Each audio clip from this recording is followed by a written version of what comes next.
Hey everyone, getting things together here on the computer side, and then we'll get going.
All right, let's do this.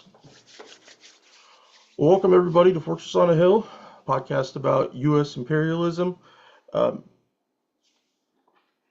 course, I had to say it wrong.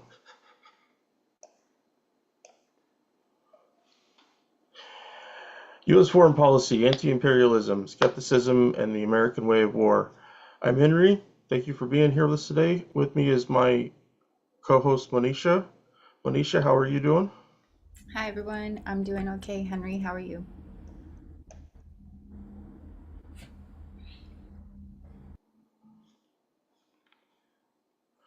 I'm doing all right, doing all right. Very happy to be doing something productive and helpful to the folks that we're trying to help out here.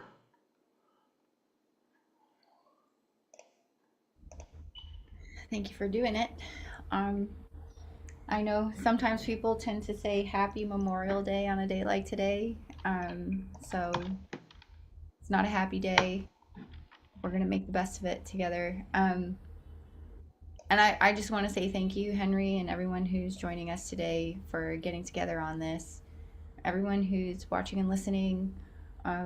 We decided to do this live stream today not only to talk about moral injury and reparations, not only to share as veterans together in the somberness of the day, but also to raise money for a mutual aid project in Puerto Rico. That is an anti militarism project, it's an anti displacement project, it's a project basically to repair harm caused by the US military presence in Puerto Rico. So thanks for being here. No, it's a very worthy thing to be doing, and I'm glad that we're taking some time to do it. Um, so Manisha, why don't you tell us, the cruxes today, aside from talking about moral injury and reparations, things like that, is that we want to help understand where you are with your project and why this is important, why we need to reach out to other veterans and try to create these kind of spaces so that they can continue doing things. Most, if not almost all of us, can relate to being in a position with health issues, trying to want to have some form of advocacy for ourselves that we identify with, that we feel is important and strong for the anti-war community, and that we should be able to reach out to each other to make these kind of things happen. So, Monisha, why don't you tell us about either about yourself and the position that you find yourself in now, or the project, or vice versa, whatever you're comfortable with. Thank you. So, I'm by now everyone knows I'm a veteran. I'm a disabled veteran, 100% service connected. Um, I used my veterans benefits. I'm also Puerto Rican. Specifically, my family comes from the island of Vieques that historically was used by the US military for all but real war exercises for more than 60 years, I think about 62 years. Um, and there's a lot of illness and poverty. It's a depressed community in that sense, all as a result of um, the presence of the US military and the way that the land and people were weaponized. Um, so I used my veterans benefits to get a house um, in Ceiba, Puerto Rico, which is, if you pull up a map, and maybe I'll do that a little bit later, it's on the easternmost coast of the big island of Puerto Rico. Puerto Rico is an archipelago. And it's close to the ferry port that people from Vieques and another island, Culebra, which was also militarized and bombed, um, can use to access healthcare on the big island of Puerto Rico. So the whole idea was to, as part of a reparations project, part of how I trying to contribute to um, the big, huge, massive reparations that are needed in Puerto Rico in a small but meaningful way. Um, the house was meant to be used as a safe place for people to come stay when they are coming to the Big Island to access healthcare for whatever reason. And that's the simple summary of it. It started off really well. I was able to host people. Um, um, Members of Veterans for Peace, Bob Phillips, may he rest in peace, from Chapter 31 in Tucson, helped raise money toward getting a van, a Honda Odyssey, so I could help people get back and forth to appointments, et cetera, et cetera. Because travel and a place to stay are two of the biggest barriers to a lot of people trying to access care on the Big Island. Things were going good for a little bit. Then I started getting sick. And over time, it's now been 4 years of struggle to try and keep this project alive. The project had other purposes as well, like supporting the diaspora who wanted to come, often for the first time in their lives, to learn the history, the revolutionary history, the current situation and struggles, what is the diaspora's role and responsibility in those struggles, etc., and experience our culture for sometimes the first time in their life. So hosted that. Uh, Basically, it's just a mutual aid house. Over time, there have been multiple hurricanes that have passed through. There are other like no-name storms that did just as much damage as hurricane that passed through. My health has deteriorated um, greatly and rapidly, to the point where I am now in need of assistance for daily activities sometimes, which means that I cannot sustain this project. I'm my mother's only child, and she's elder. My grandmother has recently passed away, which my mom was her caregiver. They shared expenses, so I need to be able to step in. My sister on my father's side, who's Puerto Rican, has multiple sclerosis. I want to be able to help her. I've been carrying the financial weight of the project most of the time with my disability money. And my emergency credit card has been tapped out by damage caused to the house because of storms and a lack of ability to keep up with maintenance. And then also family emergencies, vet emergencies for my PTSD dog. Everything's piling up. And it's reached the point now where I have to make a very difficult choice of either selling this house, which was meant to be held in trust for perpetuity, to be used specifically to serve the community in whatever way was necessary, um, which could end up being sold to a person who is going to make things worse for us here in Puerto Rico. Um, we're experiencing a lot of displacement because of people who are not Puerto Rican coming to Puerto Rico, taking advantage of tax breaks, buying up properties often in bulk, and turning them into Airbnbs, et cetera, et cetera. Um, we're suffering a lot from gentrification. A lot of this is relatable for people in the US. This has been happening in Puerto Rico for ages, part of the colonial process. But we really want to avoid me having to sell the house. I can no longer manage it. I can no longer live here comfortably. Um, I need to move into something smaller and more accessible for me at this stage of my health. So I'm talking with other folks in the diaspora, another group that's very interested in helping raise money to pay off the mortgage, to also pay off the van, the passenger van, and take over essentially, and continue to hold it in trust for perpetuity, to make it useful as a mutual aid house for whatever needs arise in the surrounding community and in other communities in Puerto Rico. So that's the gist. And that's why we're doing the fundraiser, because we don't want to see this community asset be lost.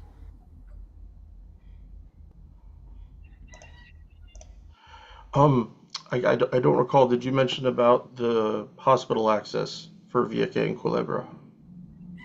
Right. So the island of Vieques suffered a catastrophic loss during Hurricanes Maria and Irma with the destruction of their treatment center. It wasn't a full-fledged hospital, but it was something that people could go to.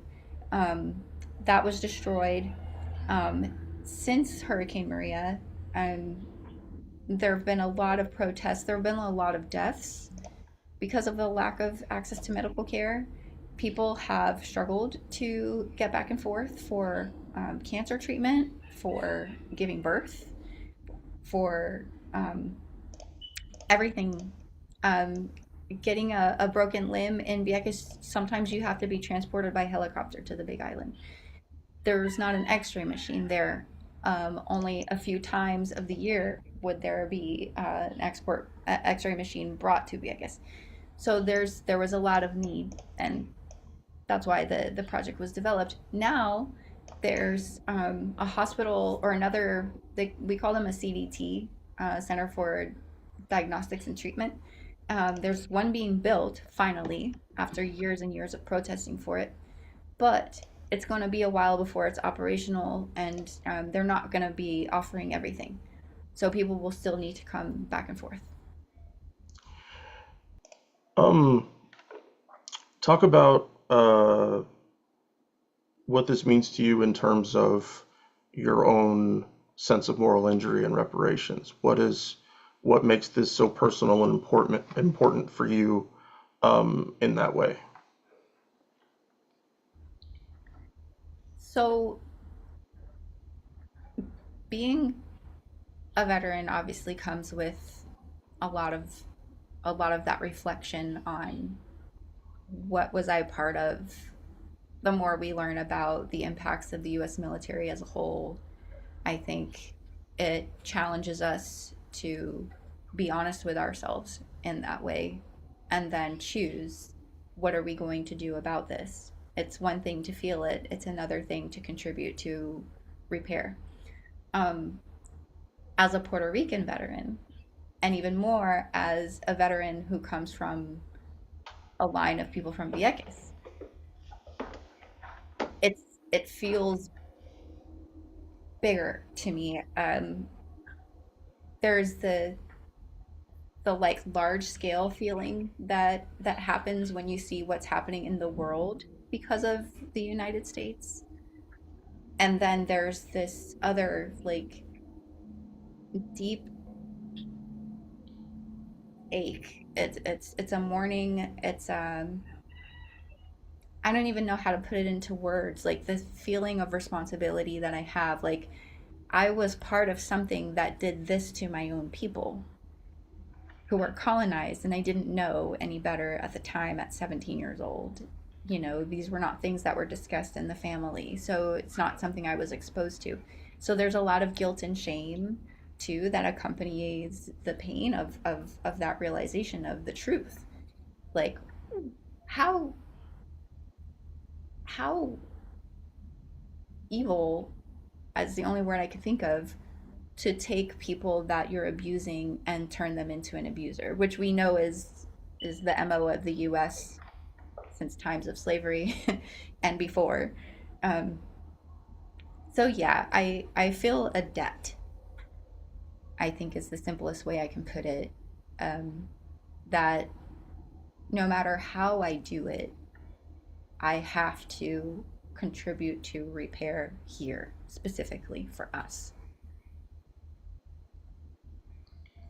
And this No, is how that's I it's figured out how to do it. Sorry, Henry. no, no, you're fine. No, it's very powerful. And you see that across the spectrum for the anti-war community that everyone finds their own personal and sometimes bigger way to make those contributions um, and I know you and I chatted about this a little bit in preparing for this about the health downgrades making it so that earlier goals, earlier asks, have to be changed, and that's a difficult thing to do. But that even at the end of the day, with wherever we end up in a health sense, that we still want to squeeze out some of that. We still want to try to find some of that in whatever way we possibly can. And I think that that's a huge part of what we do in that way. That we do try to confront those things. That we do try to confront and discuss with each other moral injury in a greater sense. Um,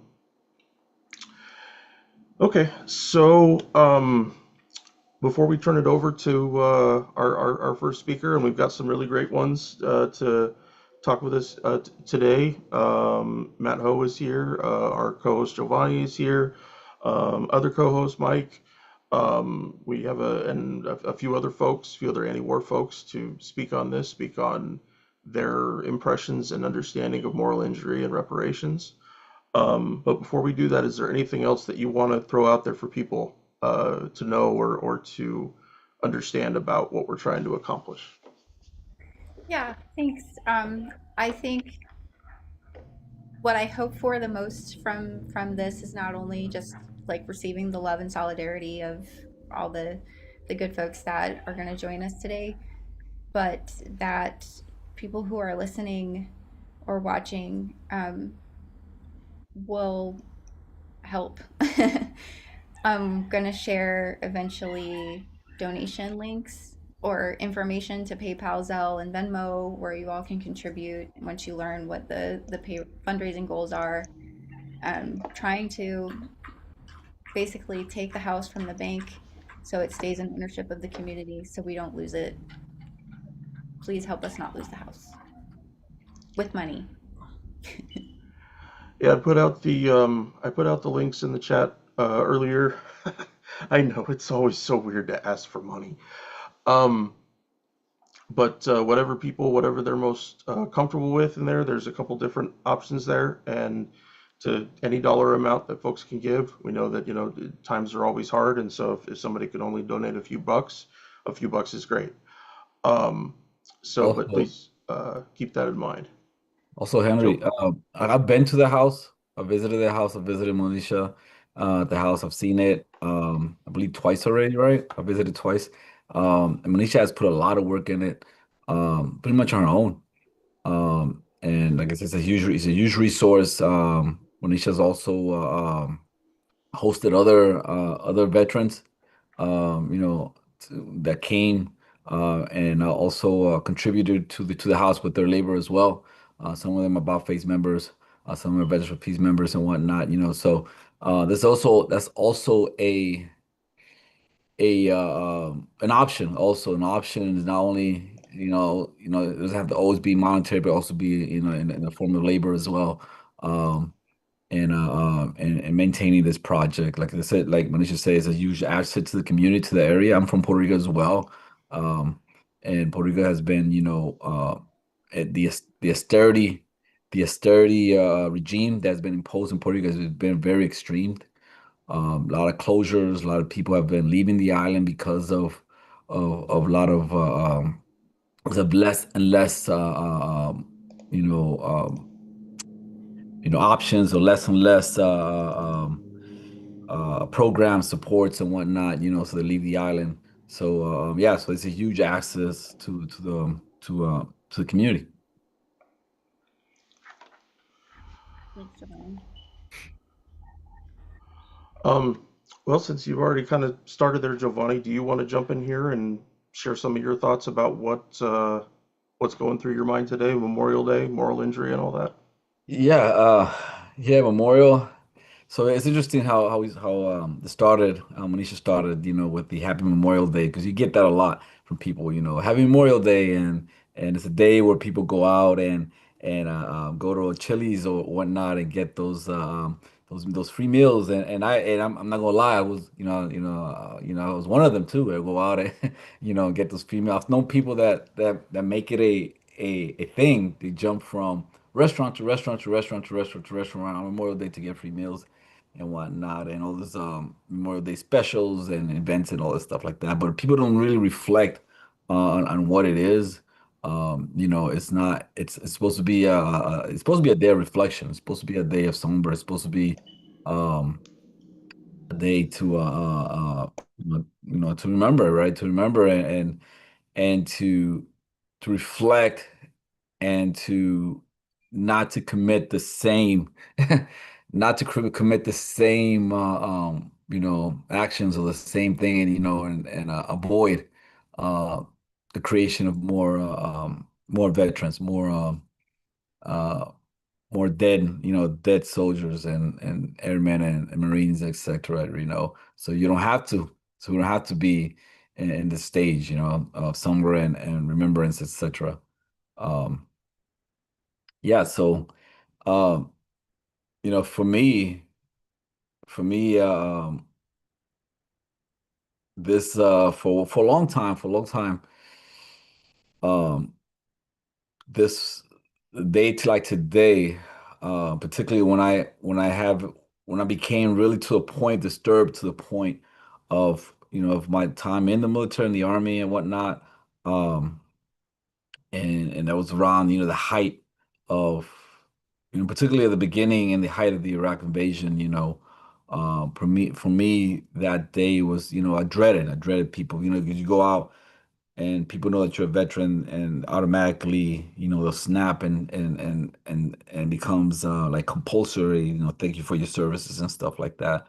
And that was a kind of a sting. That was, to me, that was kind of a sting. That was kind of a wound, a solid wound when everyone tell me that. But yeah, but I've been able to turn it around actually, and use it as a way to educate others, and and and you know gave me like that push to get political, to get politicized, to get go from theory to action, and get involved with like-minded veterans and whatnot, and yeah, and find a way to make peace with myself and make peace with my mental health, um, by doing this type of work that we do. Um, yeah, as you know, it's very it's very difficult for me to talk about myself, right, in this fashion, right? So I have to like search for words and whatnot. But uh, uh but yeah, I would like to pass it on to others. I mean, we have Matt Ho here as well, and Matt Ho's done great things, and I'll let Matt Ho share some of his thoughts. Thanks, Giovanni, and thanks for inviting me to be here with you all, and for all the work you've been doing. Henry, you've been doing this podcast since 2017, right? Yeah. So thank you for all that you have been doing, and then Monisha, thank you for sharing, as well as the work you're doing down in Puerto Rico, which I think provides inspiration as well as guidance to others on how to heal. Right. This is what personal reparations look like. This is what individual atonement looks like. This is what it means to try and live your life, uh, in a way that Viktor Frankl talks about in Man's Search for Meaning, right? And I think so many of us get hung up on what do I do, how do I do it, and we try so many different things. You know, I was vegan for 10 years because I didn't want to take part in killing, right? I mean, and like you do all these things, and like how much did that really matter? And was that the best thing for me? And was I just putting more stress on myself? Because we get to that point, then we're confronted with this idea of forgiving versus forgetting. And this idea that if we forgive ourselves, if we allow ourselves to move forward, we're somehow forgetting what we perpetrated. And I think for combat veterans, the idea of moral injury as perpetration, right? The acts that we did or maybe did not do, right? We didn't stop something, we didn't act, we failed to do something. That's what drives us. And I often say that my morality is a morality that's completely based upon anger and guilt. And what good is that? It's certainly not good for me, right? What does that do to my soul, my mind, my heart? But then as well, what does that do for others around me? Who am I really helping if my actions are all based upon my anger and my guilt? So what you do down there with this mutual aid project is for me so important because it shows me a path forward that even all these years later, I mean, we're getting on, God, my second deployment to Iraq was 20 years ago already. I mean, we're getting on here. And so, you know what? It doesn't go away. The past doesn't change. The ghosts stick with us, but it depends upon how we're going to walk with those ghosts.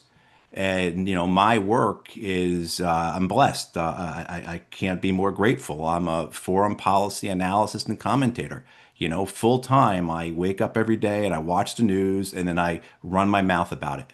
Like I couldn't have had a better career, particularly because I was such a nerd as a kid. I was subscribing to The Economist when I was 15 years old, right? So like for teenage nerd Matt Ho, the idea that he grew up to become this person who rants about the news all the time. Wow. But again, what am I doing? I mean, and so is it focused? Is it helpful? But is it really actually having an impact? Or is it some form of therapy just for myself? I think listening to you talk today, and I was all prepared to talk about here's a definition of moral injury. And if you're confused about it, refer back to high school and Lady Macbeth and the invisible blood on her hands and out damn spot, like all that. I was all prepared to just do my traditional moral injury thing. And I think being confronted with what you are doing, right? And the path you have chosen. This has been for me just in the 40 minutes we've been together or so. This has been incredibly helpful to me. And so again, I was all set to do my usual spit and talk about maybe share some particular aspects or talk about some experiences. You all had sent out a really great prompt list of things to talk about, and it got me thinking about when was the first time I was really confronted with this. What have I been doing to get better?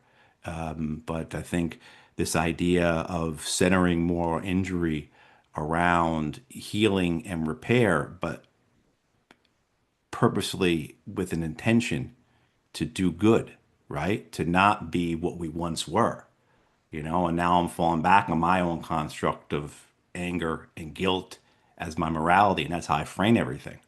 And so maybe if I did more like what you do, Manisha, I'd have a less clouded and dark outlook. But I want to appreciate, I want to thank everyone for, for coming to this, for joining in this. This is a hard time for a lot of us. But it's good that we have a space like this where we can be together, where all our experiences are different, but they're not different, right? And so, yeah, but I'll pass it back to you all unless you have any questions or. Okay. I just want to respond really quickly to you, Matt. I've known you for a long time, and we've had many conversations. And I really appreciate deeply what you're sharing with me now. That means a lot. Like like you, my world prior to this project was focused more on healing myself, like you were just talking about. A lot of my work, like with VFP and going on delegations and writing things and giving speeches and all of that, like I had those similar questions pop up for me, and that's why I switched tracks, because in the midst of it, I think for myself, being Puerto Rican, like being part of this directly impacted community and bloodline and history, forced me to confront these things in a different way than I had been before I really considered who I was as an impacted person as well, you know. Mhm. Um, but I love you just being human with us today. You know, I think none of us need to perform activism today. We don't need to be, you know, our professional selves necessarily, because I think that it's really important as our healing progresses. Just like anyone who has or maybe going through um, recovery from substances, you know, when you're going through the steps, you reach a point of needing to make amends. Mhm. First parts are for you, and then you get to the part where it's for other people, you know. And I think it's important for us as we heal to get to that place, specifically as veterans. So thanks. Yeah, we also have with us Air Force veteran Tony, um, also an About Face member, Rebecca Roberts, also an About Face member and co-director of About Face, and Ramon Mejia, uh, About Face member and also a director at a GGJ. Um, any want to share with us any of your thoughts of today, Memorial Day, and Memorial Injury Reparations, and the kind of work that you guys do? I can jump in. Um, Hopefully you can hear me okay. I'm out here at the Tomb of the Unknown Soldier in Philly, and we are handing out some flyers, did some speeches. So it feels really good to be in community today with other vets. My name is Rebecca Roberts. I'm a member of About Face. I'm organizing manager on staff, but thanks for the promotion, Giovanni. Um, and I joined the Air National Guard. I enlisted when I was 17 um, because I wanted to pay for college. I came from a low income family. And I, I really today am thinking about the environment that I grew up in. Um, I grew up near an old Army airfield. And the idea of joining the military was just always such an honorable thing. And it was just so normalized in my life. And today I'm thinking about um, a family friend of ours who was killed in action in Afghanistan, um, who really inspired me as I was joining the military. And I think now looking back today, what, 13 years later, I I have such a different perspective from how I frame that. In thinking, the best thing that we can do to honor the lives lost before us is to stop sending more people to war. And that's something I've been grappling with. I stayed in for almost 12 years. I commissioned into the army after 5 years and deployed to Djibouti. And it was really eye opening from the perspective of like the environmental impact that we had there as well.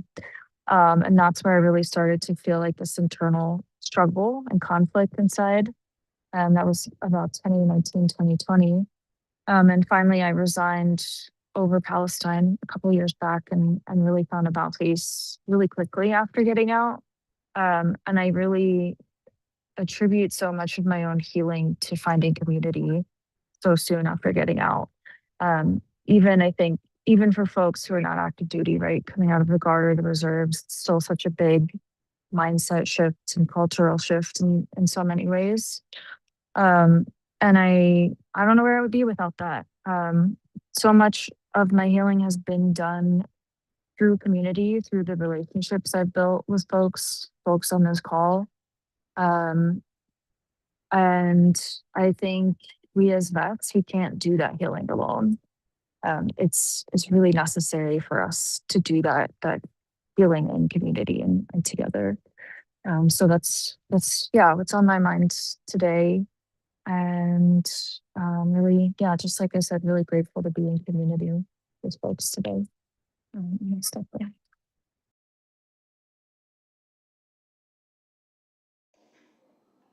Well, thank you for joining us and for sharing that.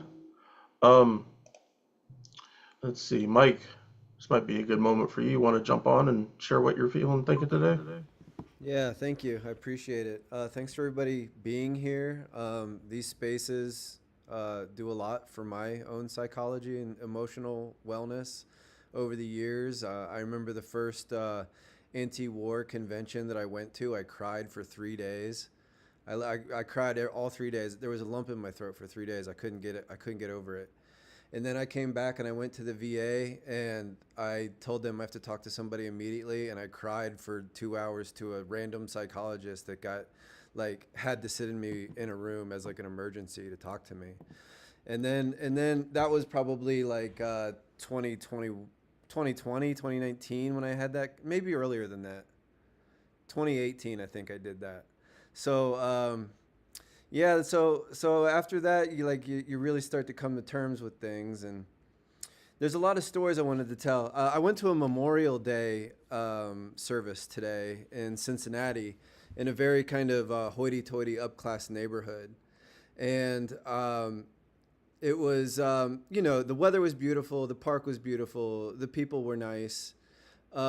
And it's nice to be around other people, but real quick you just feel there's a sickness, there is a ghost in these people. They I've been reading, I was reading a philosophy book by an author named Jack Forbes. He wrote this great book called Columbus and Other Cannibals, and it's about this principal theory that he comes with is called Wetiko-psychosis. And a Wetiko is a kind of a ghost figure from Native American lore. This Wetiko, it has an insatiable hunger.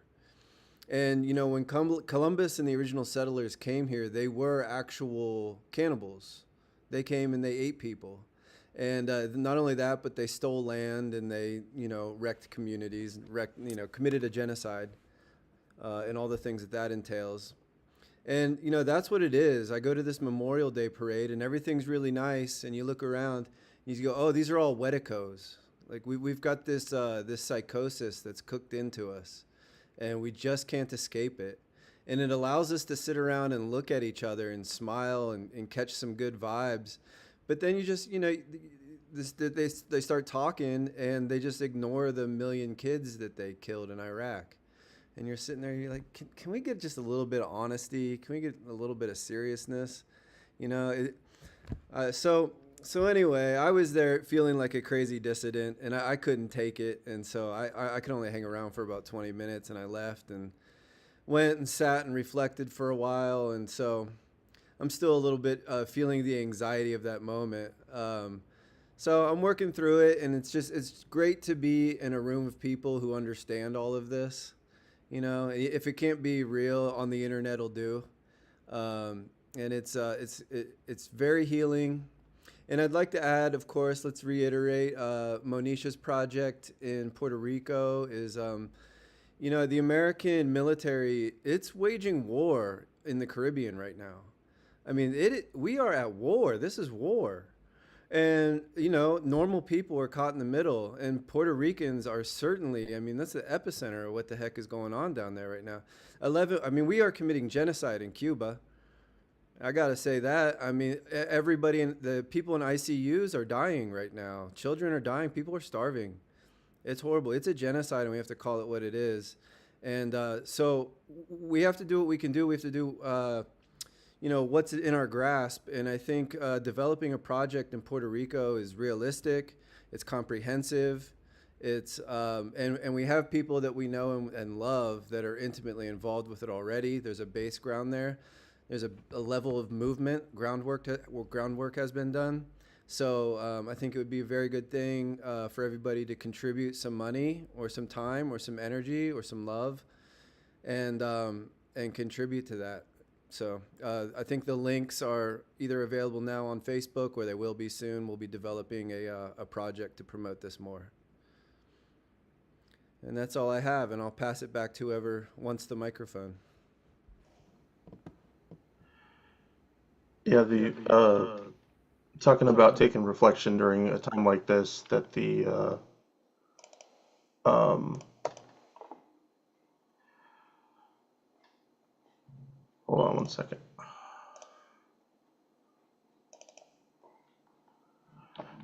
Talking about, reflection and what are people thinking when they go and do those Memorial Day observances. And I, a few years ago, my both of my in-laws passed away very close to each other, and in the process of attending their funerals and visiting their graves and things like that, that I tried to find and just glance at any military grave that I could find. And lots of folks choose to do this, the standard tombstone that you would find at just about any military graveyard, and then some others get a little bit different. But I saw a veteran's grave, and it said on it, it had the guy's name and I think his when he was born, when he died, but it also said something to the effect of my eternal apology to the people. I think it was the people of Vietnam on his gravestone. And that for anybody who is taking a walk like that, like I was, they see the flags of the branches there and or the American flag, and they want to go look and see what has been inscribed and said and all those kind of things. And I was floored by the honesty and just the openness of that choice, that past your personal expiration date, that you choose to say, if anybody comes here and looks at my grave, they're going to know this is where I ended my life. That from the war that I was participated in and the things that I did, that I never let go of that idea, and I want everybody to know that. And so I'm working on what I'd like mine to say, because I'd like to do something similar. I think that's really profound, and it may have been because I don't think that you can't get it on the standard military type tombstones. It has to be something that's short and poppy and fits within their thing, a good dad, or best friend, or those kind of things. Um, but no, Mike, we should be having serious reflection these days. That the idea that today has become a day to sell barbecues and go to Applebee's just flies in the face of so many things. And it's hard to be able to explain to other veterans, other non anti-war veterans, why we have such a problem with it, because we know veterans receive so little, both in terms of accolades, but also in terms of support from their society about trying to do things, about trying to help people like your project, Monisha. So um, I just wanted to throw that out there. That was really powerful to me, and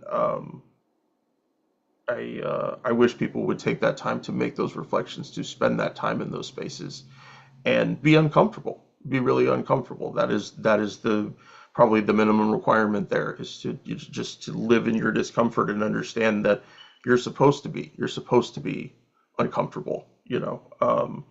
And of course, hopefully that people can move from that to something closer to what Matt was talking about, in something that is a real change. It's something that you can feel the change for yourself, that you're doing something that is actually helping people, and helping the people that you wanted to help in the first place. Because we all of us in one way or another chose to join for those reasons, because we wanted to help others in one way or another. We had this idea of service, and we still do. And I think that makes us far more honest and open than most other veterans, because they don't reckon with that. They get to go home, and maybe they do have a lot of burdens, maybe they don't, but it's not about looking at yourself through that kind of a lens. All right. Anybody want to jump in next after or Mike, did you have anything else you want to share? I'm sorry. No, we've got a lot of people here today, so it'd be good to let everybody speak. Alrighty.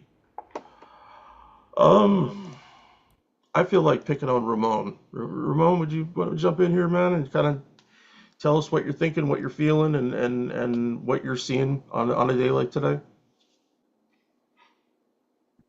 Hey, how's it going, everybody? Good to see you all, and to be able to share space. Yeah, I don't know. I mean, just hearing what folks are sharing, and then also being able to, to see the think pieces that are being written out on days like today, or people, a lot of veterans within the community who are sharing their um, their thoughts, their like own personal like wrestling with what Memorial Day means to to the individual, to whether a veteran or whether a military family member or even um, um, uh, uh, what it means for the diaspora of people from countries that the U.S. has invaded and has occupied. So it's a there's definitely like a day for reflection and to be able to process. I think even like my own you know, experience, in the time from, joining the military to getting out of the military and throughout the years and just involved in a lot of the anti-war work. Um, yeah, it continues to be able to ask those questions of like, and I think ask those questions about like what does service mean and to who, and what does sacrifice mean and for what cause. um, those like questions to folks continue to like ponder and ask themselves, and ask of like the community to not give like this hollow um, reflection on what you know Memorial Day was meant to be, or even just what's happening now in the present. And so yeah, I don't know, like I'm just thinking and just processing and just I'm here and happy to be with you all.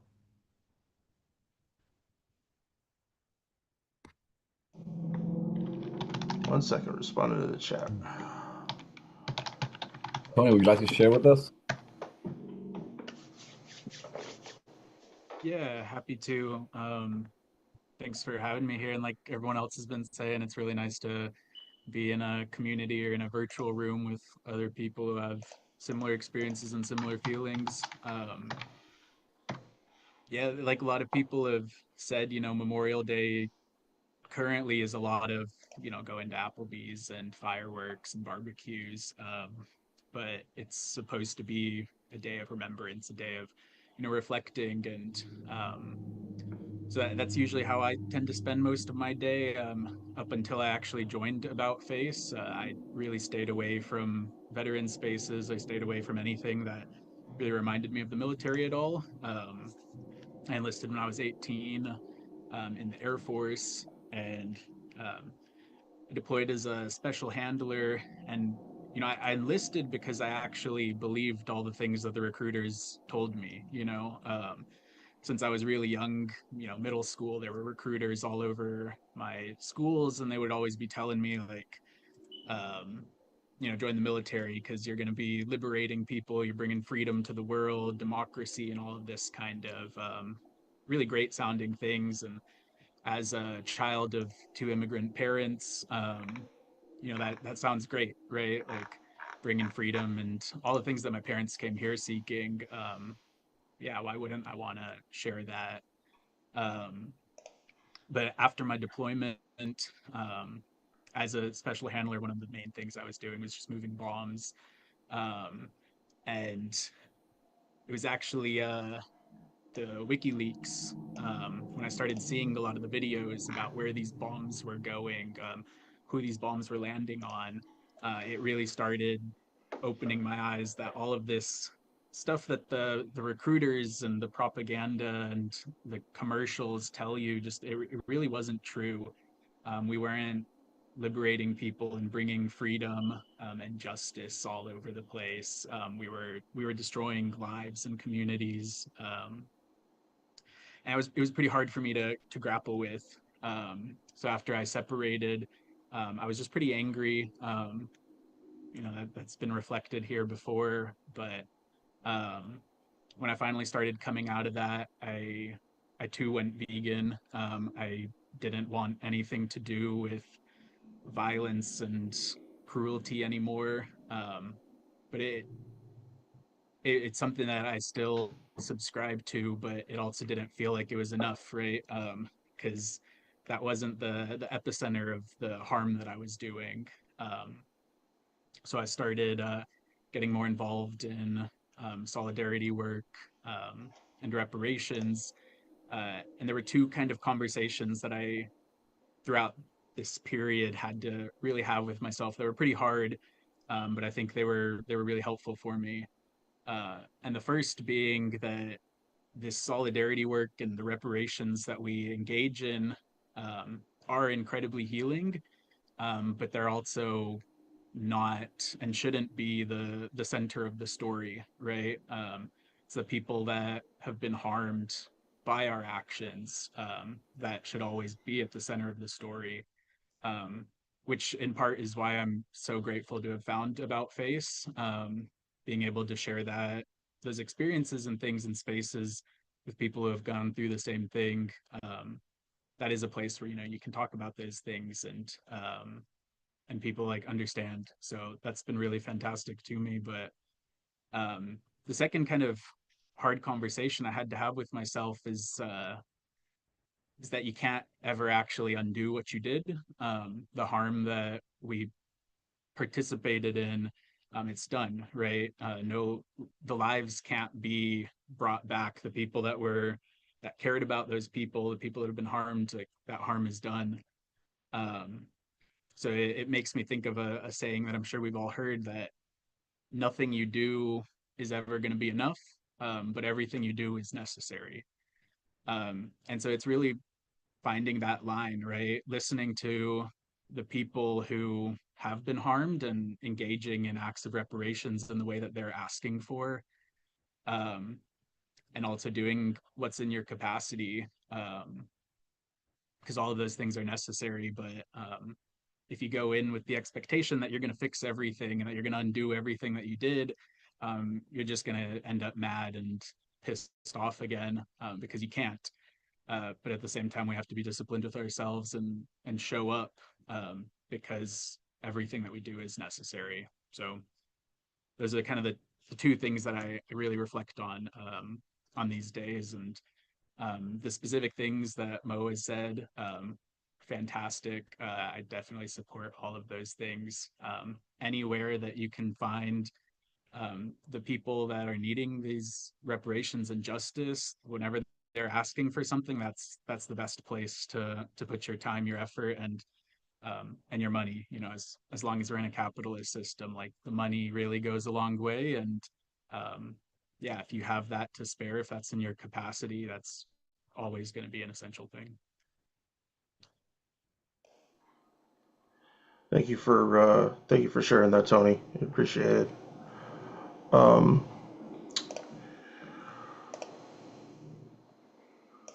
let's see. Yeah, Henry, let me add something real quick. All Um, right. like I spent I don't know. So what we're doing, as far as the way, just like Tony just said there, that, and it's a way for us to cope, it's a way for us to give back, or to, Mike said earlier, kind of a way to away from our mental health, right, to what we do, right. But just like Tony said, we also, at the same time, we should be have the forethought that we shouldn't center ourselves either, that um it's what we do is to counter what the image that we, as military people, as veterans, represent, in the way we're being exploited. We continue to be exploited in every Memorial Day, every 4th of July, every football game, when our image, or the ideal of a military person, right? I remember I heard Ramon said once that in one of the speech that I went to see him once. Um, he said something that, people in the United States love veterans as long as you have nothing to say, right?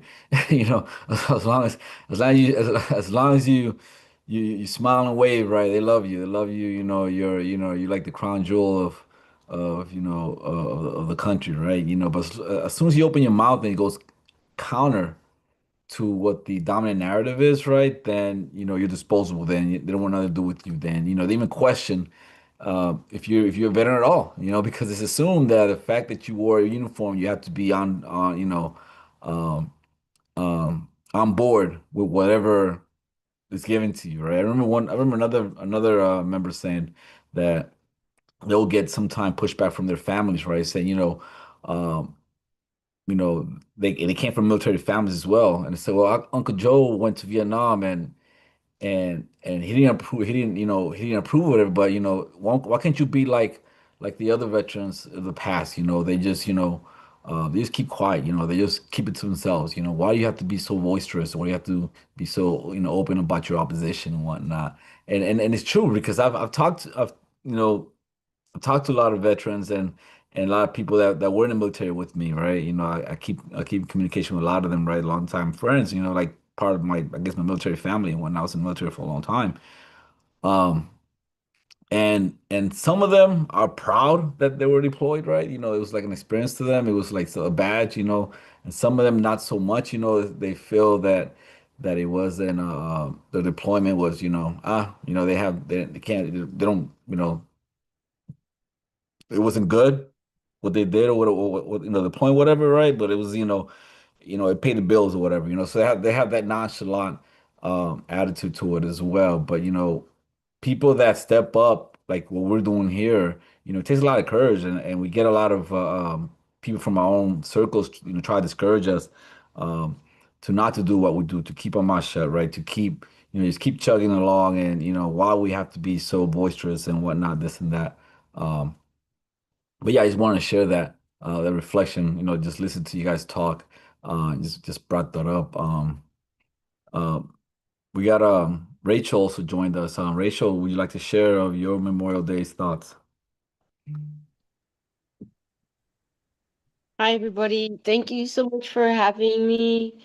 Um, no, I mean, the thoughts on Memorial Day. I mean, I think like having this is really important, right? The anti-war, anti-imperialist voice, and so that the goal is for this for there to not be any more Memorial Days, right? So that we don't send our people, our youth, our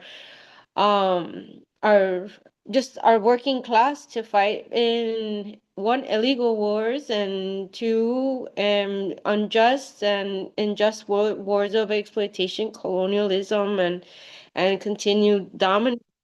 um we I mean, I think it's a complete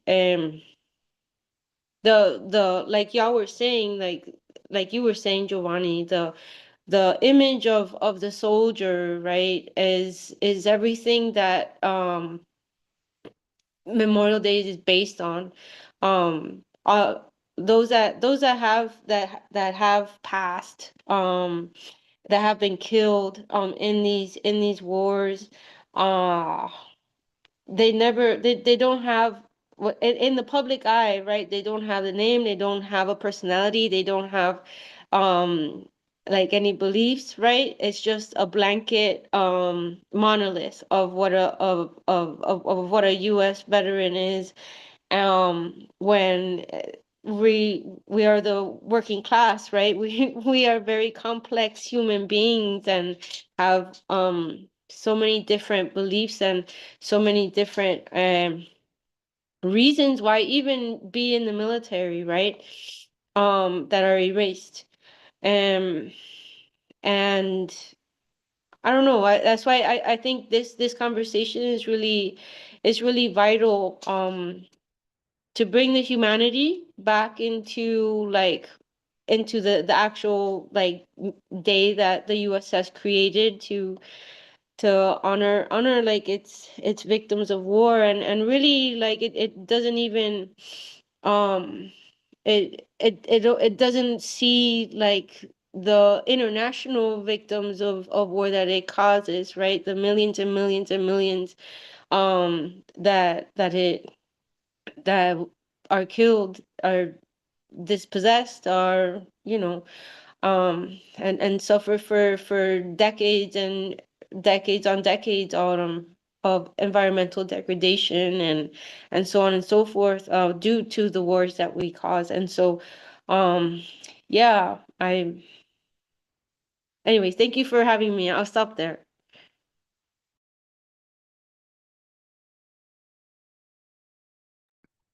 I want to follow up on something Rachel just said there.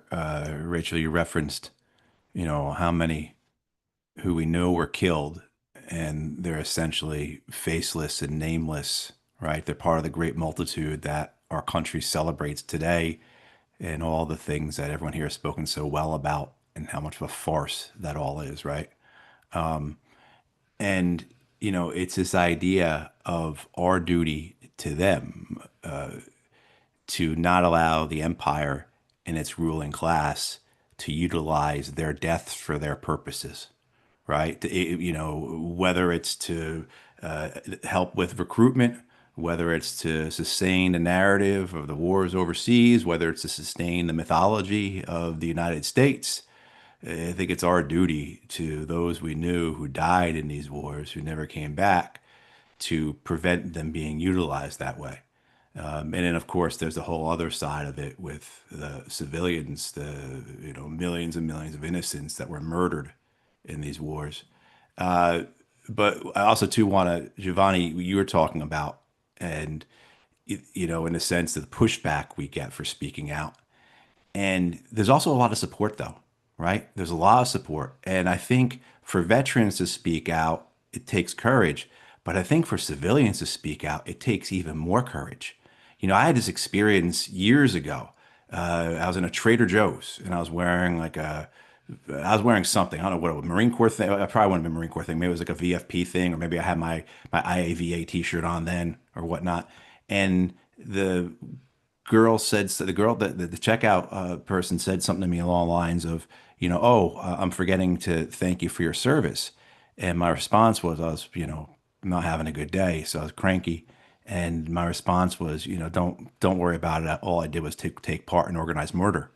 And the relief that came over her face, right? And her, oh God, thank you for saying that, because that's how I feel, but I'm too afraid to say anything like that, right? And I think that we have so many in this country who agree with us, who see the wars as wrong, as immoral, as built upon lies, as wasteful. I mean, the public opinion polls tell us this. But the reality in this country is again, the empire, its establishment, the ruling class, everything that belongs to it tells them they can't say that, right? It forces them to stand up at hockey games and baseball games and applaud us. So I think that's one of the things that we have to do, as well as giving strength to our fellow veterans to speak out.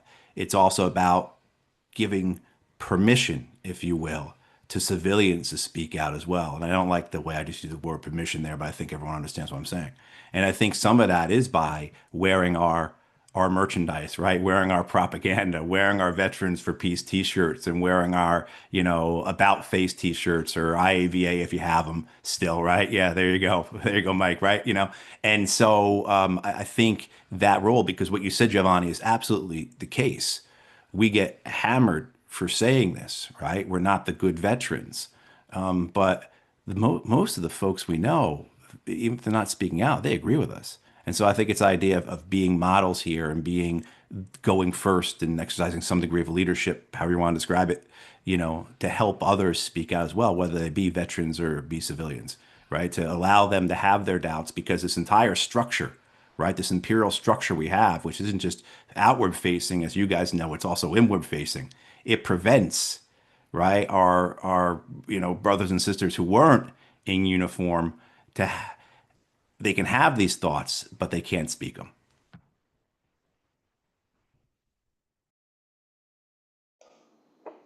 Yeah, that's a good point there, Matthew. I recall another member, veteran. We were tabling once, and we're talking to at a university, and we're talking to this professor.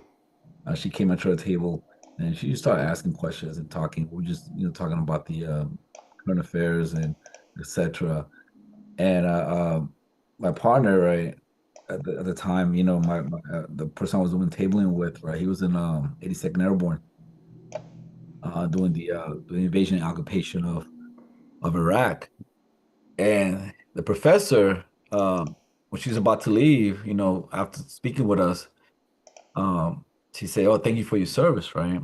And and my friend said, ma'am, um, you know what I did while I was in the army? I was in 82nd Airborne. I used to go to people's home in the middle of the night, you know, bag people's head, you know, take all the males out of the house, put them in the back of a Humvee, and they would drive away. I'll never see them again, right? While their mother and their sisters and their grandmothers were crying and wailing at, you know, at me. You know, if those mother can't say thank you for your service, no one can. And she was just stunned. She didn't know what to say, you know. Um, yeah, you know, and I get you, you know, when every time people tell me, I never haven't really found a like a snappy, you know, answer to that because I was just, you know, I have when people tell me thank you for your service, I have all kinds of thoughts in my head and you just can't come out. And you know, I just look at them, you know. Um, and I'm trying to find that you know snappy one or two words or whatever to to reply to without going to a long explanation and stuff like that. But I haven't found one yet. But yeah, you know, there's things though. It's things because I want to say so much things and I just hold it back. Um, we got Jake also, a veteran about face member. Jake, you want to share with us? Yeah. Thanks for having me on. It's great to see all of y'all. Some of y'all I haven't seen in, man, a couple of years, I think, but really love y'all and that you're putting this on. Um, no, I mean, as everyone was talking in the short time that I've been on, I mean, I just kind of think about how our silence as veterans, I guess, or yeah, it's basically like it comes with like a very thin bribe. Um, that, if we don't speak out, then we get to have some mild platitudes like a thank you for your service, maybe a 5-10% discount somewhere, this, that, the other thing, and whatever. Um, but it's to kind of align us. To not be an organized force against the lies that basically our silence will kind of obscure, right? Or if we were to speak out, then the danger of the truth coming out happens, right? And so we've seen over the years how some of the more vocal whistleblowers. I mean, like I was personally like as I was just getting out of the military, that's as Chelsea Manning was going through prosecution and conviction and things like that. And I held her as a hero because I worked kind of a similar job. Um, Not as smart as her. So she knew how to do things I didn't know how to do, but I had the same ideas. Like I remember diving around in a computer like that at my work desk at Iraq one time and just kind of wondering like, what kind of crazy stuff can I find on here that might be interesting to the general public that I could like share. Anyways, but I wasn't as adept at uh, leaking or being a serious problem. But I've tried to be a problem ever since. Well, I tried to be a problem then, and I'm trying to be a problem now.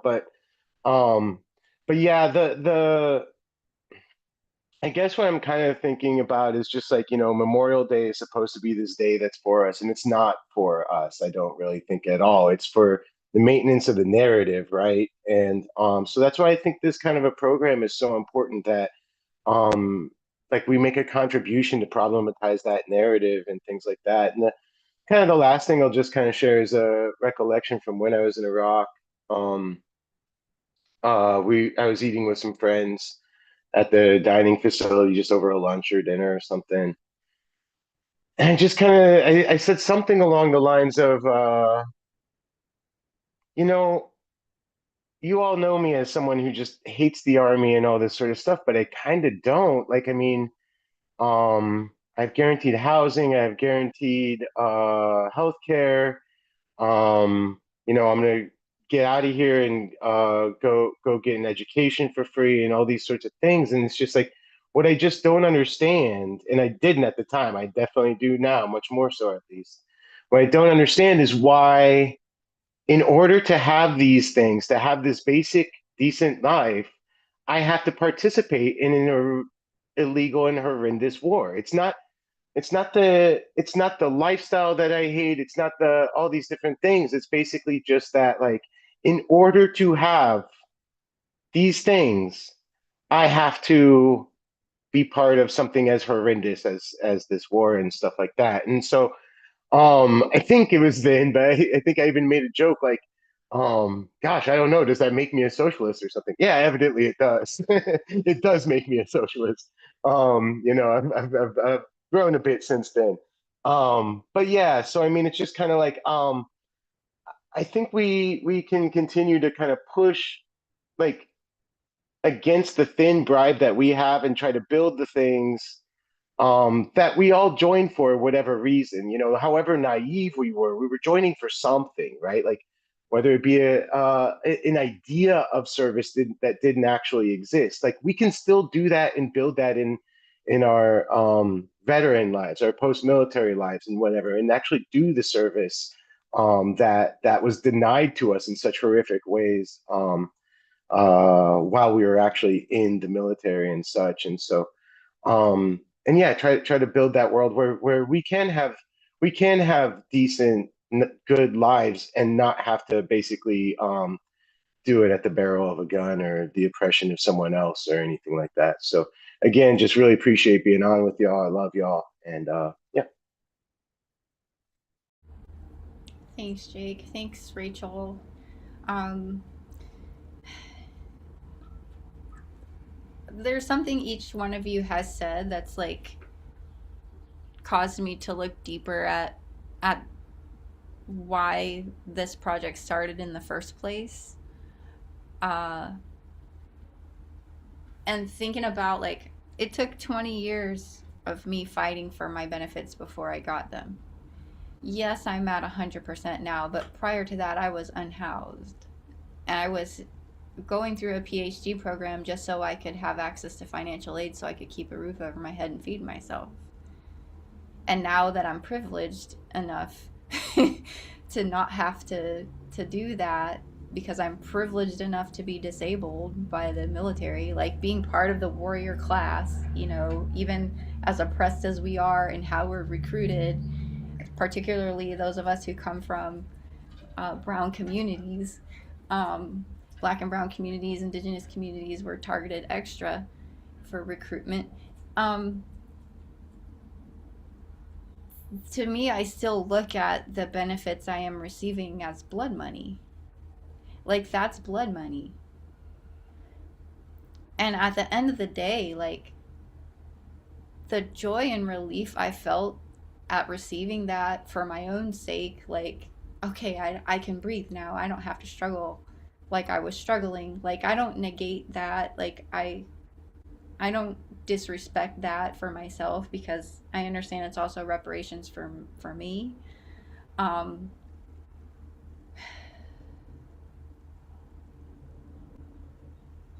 But I think that's why I couldn't feel comfortable just having all of that for myself. Like, why do I get to be comfortable and relieved when the people in Vieques are not? The people here in Puerto Rico are not? Why do I have the right to that and they don't? Even though in Vieques, they suffer from the same things we suffer from the same things that people in Vietnam suffer from. Hey, Deb. I'm going to pause there and welcome Debbie Perez. Debbie is a Puerto Rican host of Boardingan podcast. Debbie is not a veteran, but Debbie is from the impacted community here. And I invited her because we get the chance to hear from someone from the impacted community in Puerto Rico. Plus, she's amazing. I want to have her back as a guest just to spotlight her work. But I'm gonna hand it off to anyone who has a question. Or Debbie, do you want to introduce yourself a little bit to everyone? Yeah, I would love to. Hi, thank you guys for having me. I really appreciate it. I was trying to leave this, so we have a rainforest here. It's a beautiful, sacred space for us here, and I was trying to find a way to join the meeting, but there was no signal up there. But I invite you all to visit us.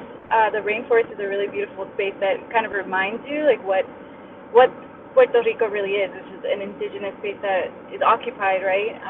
And so I'm really happy to be here because a lot of the work that I do is to try to raise awareness among those of us who were born outside of Puerto Rico, who are part of the Puerto Rican diaspora, and to just connect us to the communities here, to the issues here, the organizers, the activists. So just thank you so much for giving me a little bit of space to talk about what I work on.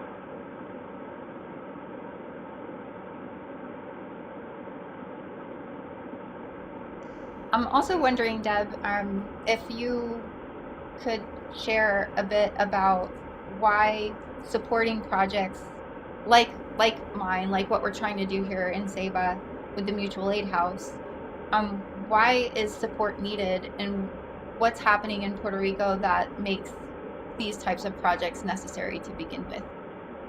Yeah, no, absolutely. So I started my sort of journey into decolonizing probably about 10 years ago now. And I think the important thing is to understand that there's so much erasure when you think about Puerto Rican histories, when you think about the exploitation that's happened. A lot of it has happened in the dark. So a lot of the history is not known, and I think that has led to like so much infrastructure issues here. So many people trying to do a lot with very little, and so a lot of the work that people like you are doing in terms of trying to connect people to the issue, trying to bring people back, trying to understand just how important it is to get active and organized, I think it's crucial. And I say that also in the context of, right now they're passing these laws here, the Puerto Rican, it's a little complex, but the Puerto Rican politicians themselves, right, are passing laws to make it harder for the average Puerto Rican to, put a complaint like, hey, there's some construction happening next door. I don't know if they have permits. So democratic participation in our legislature, they're stripping away, our rights as we speak. And so this is kind of that moment, that people look back on years and years later and say, that was the moment when we needed to do something. So I'm trying to warn people that there's a lot that's happening here in terms of displacement, in terms of, environmental laws being ignored in order for them to give these investors from the outside access to thousands of acres of land so that they can develop it and eventually displace people. And so, sorry if that was a really long response, but just trying to give you guys some context. Right now, Puerto Ricans are facing probably the most important moment in terms of getting active and organizing. Thank you, Deb. That wasn't too long. So just to piggyback off of that, the politics here and the corruption that exists here is it like goes hand in hand with the U.S. being here, with the U.S.'s goals for using Puerto Rico not only as a floating military base, but also as a neoliberal laboratory. So all of the neoliberal policies that we see being inflicted upon other Latin American countries currently in our region have been practiced here first, including in Ukraine when you had Natalie Jaresko, who was the finance minister, I believe, appointed in Ukraine after the Maidan. She became the director of the Fiscal Oversight Management Board that Obama imposed over Puerto Rico. And so you have the exact same austerity measures that they used in Ukraine that they're now using here. And the outcomes in communities, in families in Ukraine were a lot of suicide, were a lot of desperation, were the selling off of agricultural lands, of other things that those communities need for themselves to survive. They're doing the same exact thing here. In addition to that, our current governor is a Trumper. She is super fascist. She is excited about the war that's being waged currently on our relatives in other Latin American countries. And at the same time that all of this is happening geopolitically, what we're seeing here in our neighborhoods is an acceleration, like a hyper acceleration of that neoliberal austerity, so that projects like mine, we're drowning. We cannot get access to funding in traditional colonial nonprofit industrial complex ways.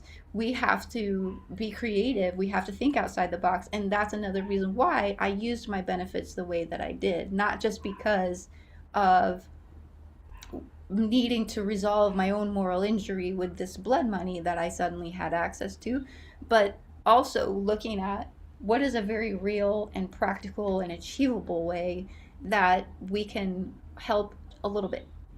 It's not the whole answer to everything, but it's something. It will impact lives. It has already impacted lives. It has the opportunity to save lives, to save homes, well, to say this home could become a home for someone else who's being displaced in another part of Puerto Rico because of these types of things. And the law that Debbie mentioned is specifically to suppress protests, because we have a huge movement here of people who are protesting constantly, who have resistance camps, um, to try and stop the overdevelopment of our land here, including our rainforest, including the coastline, which is already precarious because of climate change. And with this law, you have to put up, I can't remember the percentage, like 3% or something like that. Debbie, please correct. 10%. It's 10% of what the project 10%. will cost in order Thank for you. you to challenge it in court.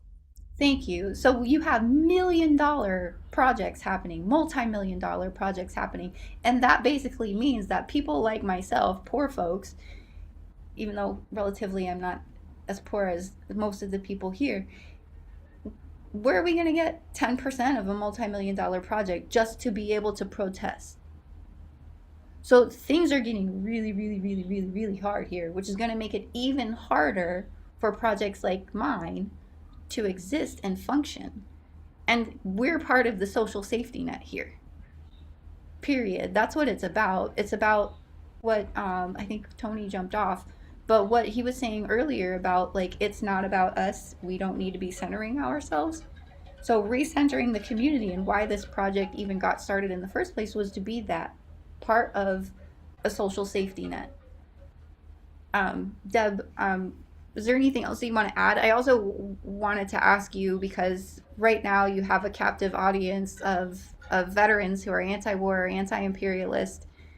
What is it that you would like in terms of solidarity, like actual, tangible solidarity from veterans? Thank you for that. Can you guys still hear me? Okay. Yep. Yeah. Yeah, I think it's interesting. Solidarity, it's important to understand a lot of the diaspora isn't even aware of what's going on in Puerto Rico. That's been changing over time. You know, like, so my background is in public health. I didn't get a chance to mention that. I got my master's at BU, and while I was there, literally studying public health crises and all of the data and statistics around racism and colonialism and all that, that's when Huracán Maria hit Puerto Rico. And you saw this incredible, just like, everyone in the Puerto Rican diaspora was like, we're going to work to try to help Puerto Ricans on the island. We saw also a lot of people who weren't Puerto Rican also trying to help. And you know, it's always complicated when we also think about when, you know, people come here to try to help and they don't necessarily listen to the communities, but that's been what we have seen over the past decade, people actually listening to the communities here and finding ways to amplify their efforts, right? So one of the things that I've been hoping to do is like pitch to, you know, major places, like let's say Code Switch. Code Switch has a huge audience, like places that, you know, if you have connections to places that we can help amplify that message of what's happening in Cabo Rojo with that particular project, which is now going to cost the community, if they wanted to submit a legal challenge, what, $2 million, I believe? They don't have that, right? That's a community that's been, that's really at risk for being displaced, and the acceleration, right, of trying to privatize our beaches. This might be the last generation, right? We're gonna work against that, but last generation that gets to enjoy their own beaches, right? That's what we're fighting. And so when we think about ways of solidarity, I would say, is like amplifying those activists that are on the ground, donating, because they definitely do need help in case, again, having to mount a legal defense, or people being arrested, and who just practicing their right to protest and free speech. And so I would say it's just getting to know who those activists are, getting to know what the communities are. I share a lot on my Substack in terms of which community organizers to support, what organizations are on the ground. So I definitely say, like, just amplifying the message, getting to know what the issues are is really important. So I hope that answered the question. Yeah, it did. Thank you. Thank you. And for everyone, Deb's podcast, you can view it on Instagram. Where can people follow you, Deb? Oh yeah, so I'm on Instagram, Facebook. I have YouTube, Boriken Pod, Boriken Pod, and then I try to post as much as I can on my Instagram because that seems to be the bigger audience. But YouTube is also welcome. I'm trying to do a lot more interviews with the community there. We have a really great one in Spanish, so we'll do some more English content so people can share that as well. Does anybody have questions for Deb before she jumps off?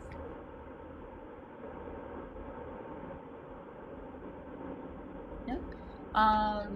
Deb, is there anything else? Yeah. Oh, sorry. Go ahead, Deb, Giovanni. yeah, I just got back from Puerto Rico yesterday. I know there was a huge protest as far as in the at the UP area. Can you speak? Was that connected to what you're doing, or was it something separate? Yeah, it's all connected. So there's been I'm austerity sorry, measures. UP is the University of Puerto Rico.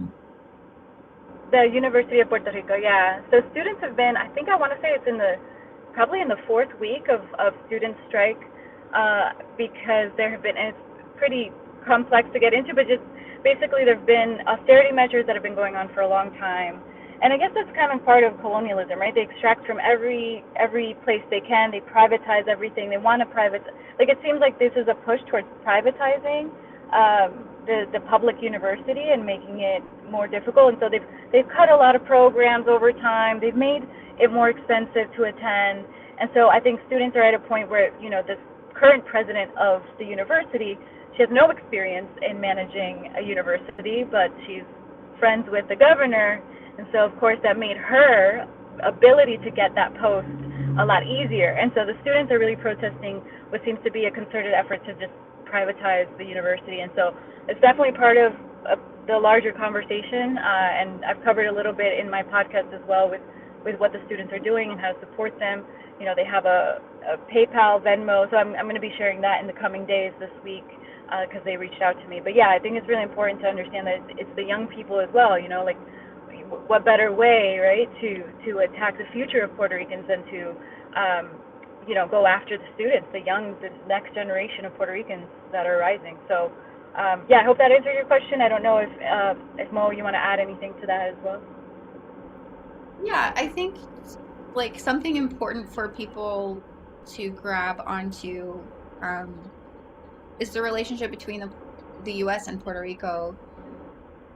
Everything that you see being done, like I said before, the way that the U.S. is waging economic war in Venezuela, in Cuba, in other countries near us, by undermining the social infrastructure, by undermining all of the things, the fabrics of those societies is what they're doing here. So a lot of these problems that Deb is describing might seem like internal problems, internal to Puerto Rico, the result of the Puerto Rican government, and might seem really far away from the US's involvement. But just like color revolutions, just like the way that people are sent in, let's use Cuba, let's use Venezuela as examples. Like you have the strategy, the groundwork being laid through psychological warfare. You have economic warfare in the works in those countries with support from the people in those countries that want to see the U.S. succeed for some reason. We have that here as well. And so what I hope for is that people will view Puerto Rico in the same light that they view Venezuela and Cuba in terms of the importance of speaking up and speaking out, being invested in learning what's happening here. There is a tremendous amount of love and energy put toward that, and there should be, not negating that, for our relatives in Latin America that are currently being targeted violently. So we need that here too. We need that from the peace movement. We need that from the veterans anti-war movement. And the colonial relationship that the U.S. has with Puerto Rico does make things confusing. So I really want to acknowledge that and have compassion for that. By following people like Deb and giving time and energy toward getting informed on how U.S. warfare is occurring against Puerto Ricans currently, you can look at the Puerto Rican government as a proxy government. Look at everything that's happening here as economic warfare, because that's what it is. They want a Puerto Rico without Puerto Ricans, or they want subservient Puerto Ricans, the same way that they move into Venezuela, into Cuba, into Bolivia, into El Salvador, into Ecuador, into Colombia, to reel people in and gather their support and turn them against their own governments, is the way that they're doing it here, to turn us against ourselves and to turn us against our independence movement, to turn us toward compliance with the US so they can use us. We're no different. Our sovereignty is not in our hands in the same way that it is with Venezuela and Cuba. And I think that's could be a barrier sometimes for the way people understand what's happening here, or don't understand what's happening here. Like, oftentimes Puerto Rico is not even a second thought, or a third, or a fourth. So I'm losing my voice. But yeah, I feel like today, especially on Memorial Day, as we're remembering, let's not forget the Puerto Ricans that have suffered and died. Not the born engineers necessarily, but I mean the children in Vieques that have died from cancer because of U.S. military activity. Let's not forget Ismael Guadalupe, who passed away last week, who was one of the key figures in resistance to the U.S. Navy and getting them out of Vieques. Let's not forget that there are people here still suffering from illnesses caused by our warfare. And because of our neoliberal policy here, because of colonial policy here. Deb mentioned the privatization of our beaches. There's so much more to it than just us not being able to access our beaches freely. There's the destruction of mangrove systems that help protect our coastlines against erosion. There's the impact that it will have on our ability to have any kind of resilience in the face of climate change and to survive with dignity. There's the other attempts at privatization that are going on, that are literally removing people from their homes, including elders, including people with disabilities. And that's another reason why saving this house is so important, because it could become someone's home that's been forcibly removed from their home. Yeah, I really want and hope that people, that your hearts like grab onto that, and that supporting projects like this and paying more attention to what's happening in PR like becomes more of a priority, I guess, because we're not really, I guess, if we're being honest. And that's something that's always been hurtful for me, actually, in our spaces.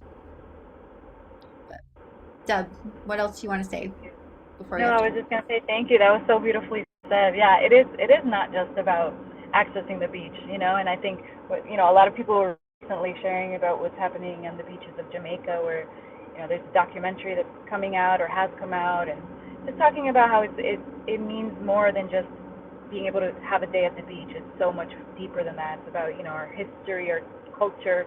It's about people coming here and wanting to replace us, and so. But thank you so much. I'm really glad I got a chance to talk to you all, and hope you can follow me and follow the journey as we, continue to try to share some and amplify some of those issues.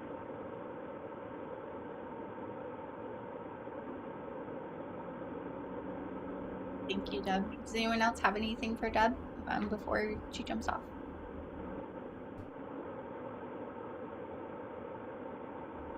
Okay, Deb. Thank you for jumping in.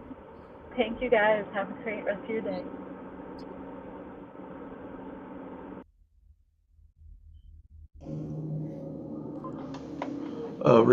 Rachel wanted to jump in real quick after Deb, and then we'll probably start closing things up.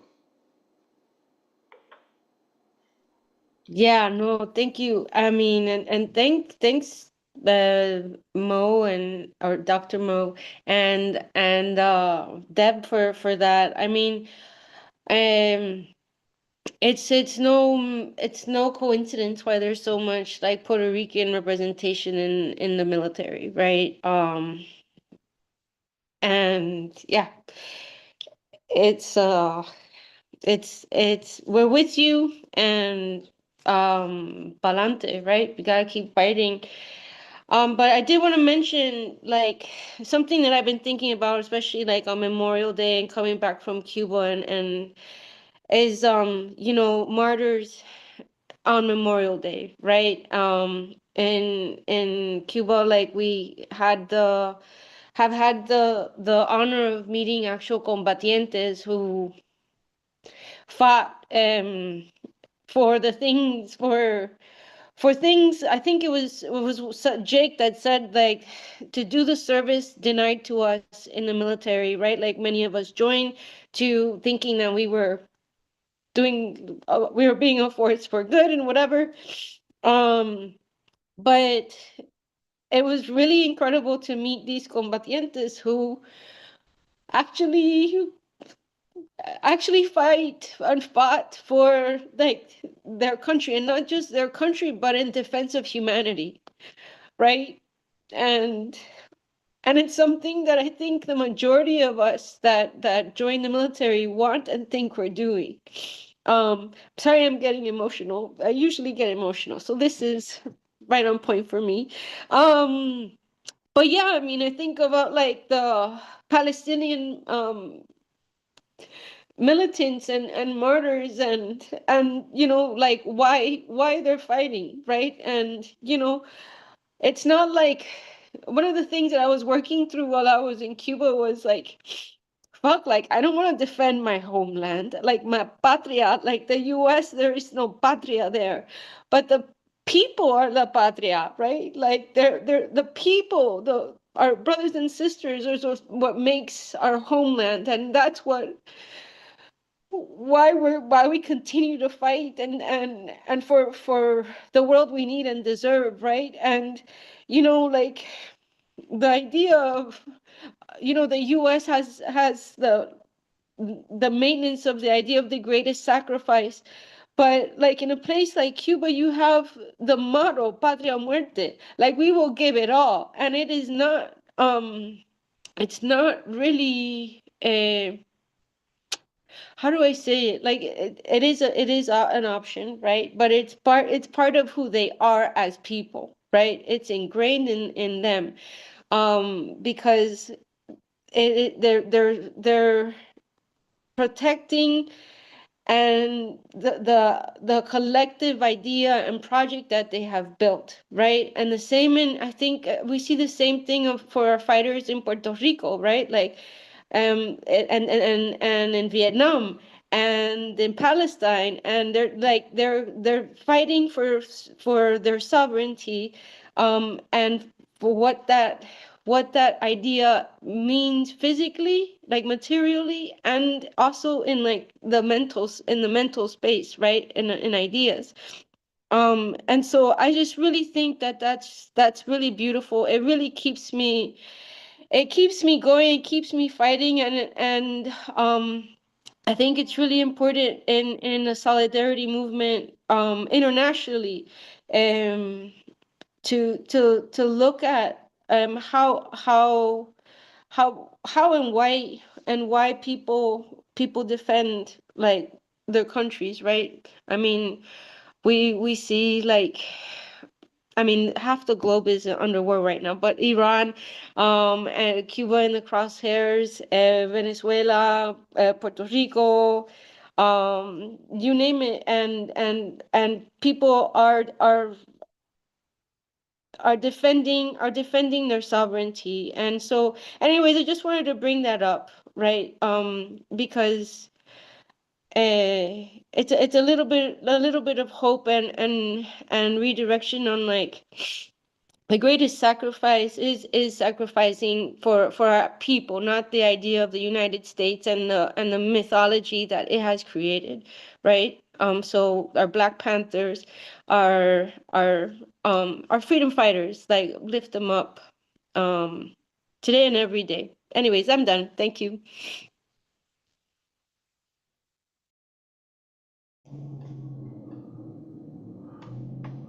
Um, well, I think we're at a good point now to kind of wind up for today. Concluded a lot of really great opinions, and um, I'm really grateful to be able to do that. I appreciated Matt saying earlier that I've been doing this since 2017, and for those of you who know me a little bit know that my health is also not good, but I being able to do this, I told Manisha it was really healing and great for me to get my feet wet again. So, um, Mike, did you have some things you wanted to mention before we close up? Well, yeah, I mean, there's 100 things I want to say. I probably got 10 stories I want to tell. But yeah, we're coming to an end. Everybody kind of got their turn to lay it down. And it was a lot of fun. It's really great to get to know everybody. I'm real happy to be here. I hope to participate more often in the future. Definitely, war is everywhere. Kind of, I think my focus right now is heading more towards the Caribbean, and so I really appreciate being able to learn from Puerto Ricans. There goes my little light. It's not a party without a light failure. There we go. That'll work for now. Anyways, um, I appreciate being able to learn from everybody. It's a really heavy day. That Memorial Day thing that I went to today was like, it takes all I got to be able to show up and just hang around with like nice looking normal people, which is weird. That's the PTSD. That's the morale. What's the word I'm looking for? The soul injury, the morale injury that I got from being in the military. And you just want to shake those people out of it. It's just like I know it's nice to get along and have a little status quo and remember your people that you fought with and everything, but like, come on, y'all, let's get real. The world is at war. Like everywhere you look, there's war, and it's in our streets, and it's coming home. Just like what was it, Huey or maybe Fred Hampton said that every bomb dropped in Vietnam lands in the inner city in the United States. Like it's just too real, and it's all coming down. Gas prices are almost $6 a gallon or more in some places. They're saying food prices are going to go up 15 to 50%. I mean, that is going to cause absolute havoc in American cities. Like, we have got to get real. We got to be ready for this. And we as veterans, we're part of the empire, and there's a couple ways to become a real citizen of the empire. One, you can be really rich. That's when you get to be a real citizen of the empire and get to reap the real blood money and not have a care in the world.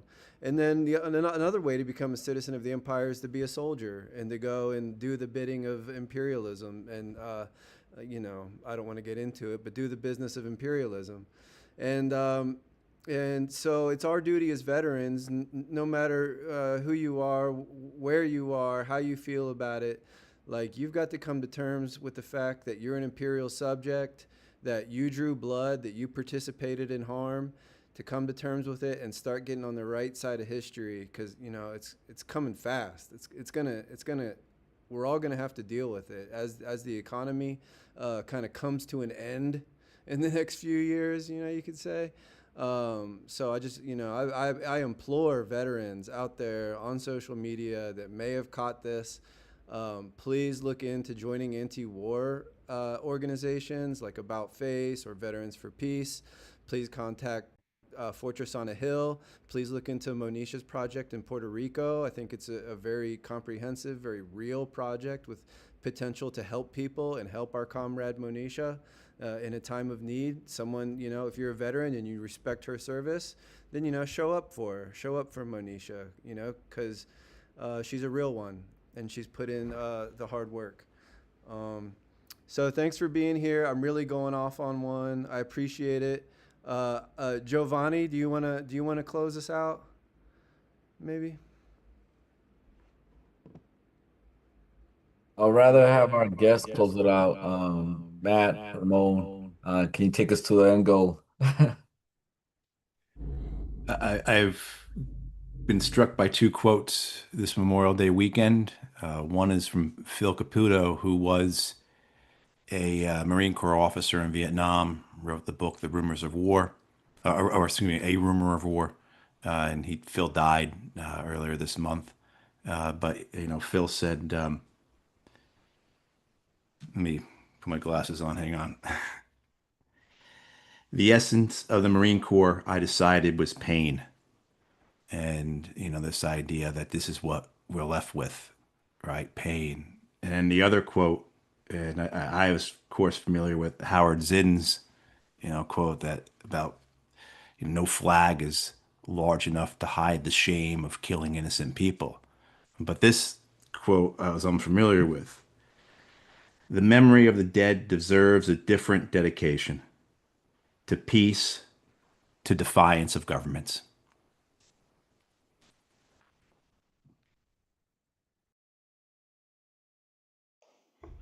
No, that's incredible, Matt. And that's that's the real crux of it, is deciding where we want to be there. That how do we choose to fit back into this system? Where the metal meets the meat, and want it to be different. I'm reminded of some years ago.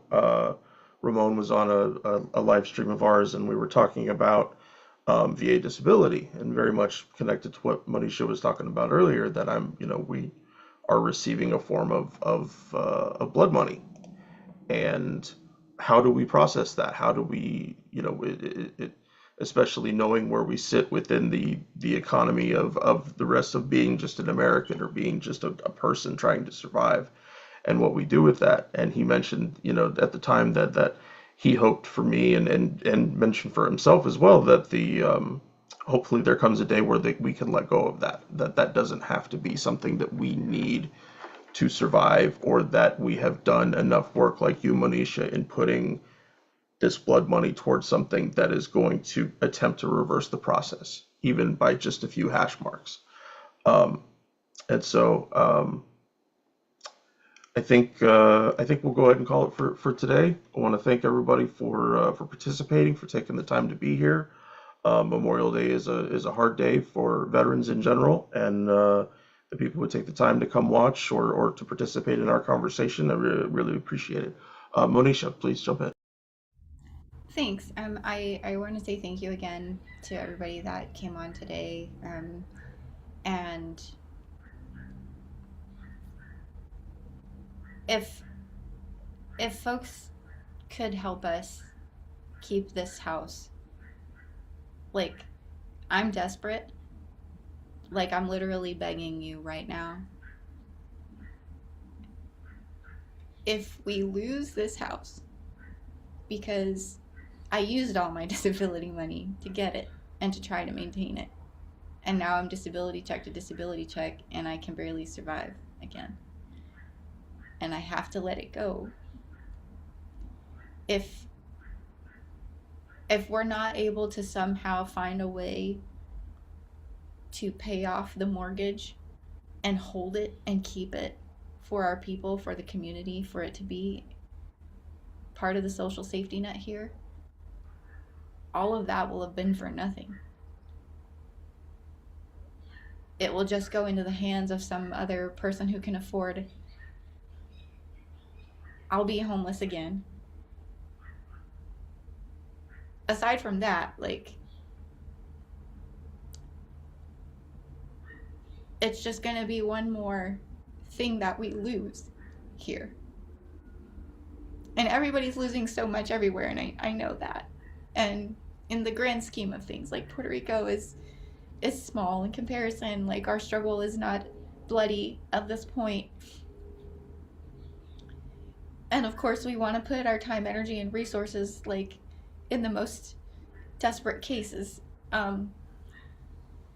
where it's needed most. So I understand if this project isn't something that you feel compelled to help. If you do feel compelled, we really need your help. If any of the veterans groups could adopt the project, similar to like an Iraq water project type of thing, please do. If there are any other groups or organizations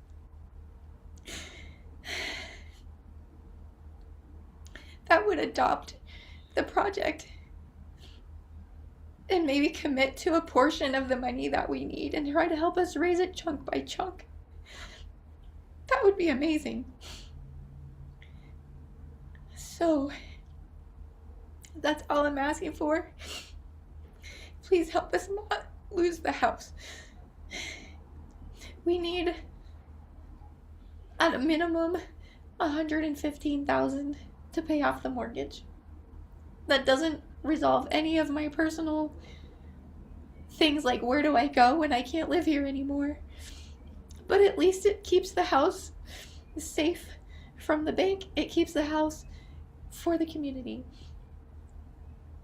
I don't have social media for the project because I can't handle I can barely take care of myself at this point with my health. Like, I can't handle running social media, trying to repair things on the house, trying to do everything as one person. If they're, by adopting the project, if you all could use your social media platforms to help amplify it and try to, like, I'll do my best to keep up with pictures and videos and things like that. I know Mike had mentioned wanting to raise money to come out here. Mike's a videographer, to come out here and do some footage and something to be able to help with that part of fundraising. I'm just literally just begging.